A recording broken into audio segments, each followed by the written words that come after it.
So, annyeonghaseyo mga friends. So, good morning. So, for today's video, share ko naman sa inyo yung 1:7 versikulo 37, 38 hanggang 39. So, ang title nito, Daloy ng tubig na nagbibigay buhay. So, unahin na natin sa verse 37. Sa kahuli-hulihang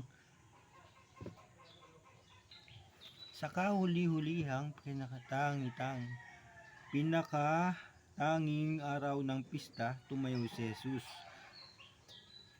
Nagsalita ng malakas, kayong mga nauuhaw ay lumapit sa akin at uminom. Yun ang verse 37 pala, sorry. So sa verse 38 na tayo mga friend.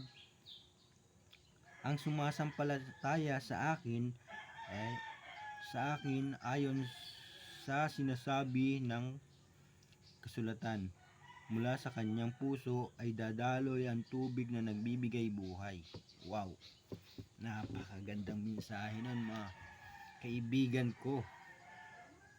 Dito na tayo, verse 39. Ang tinutukoy niya ay ang espiritong tatanggapin ng sino mang sumasampalataya sa kanya, sapagkat hindi pa ipagkakaloob noon ang espiritu dahil si Jesus ay hindi pa niluluwalhati. So balikan lang natin yung verse 39. Nasabi dito, ang tinutukoy niya ay espiritong tatanggapin ng sino mang sumasampalataya sa kanya. Wow.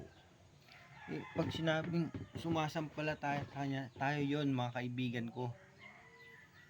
Ikaw, nagtitiwala sa kanya sa araw-araw na totoo ang ating Panginoon. Tunay siya at tapat sa atin.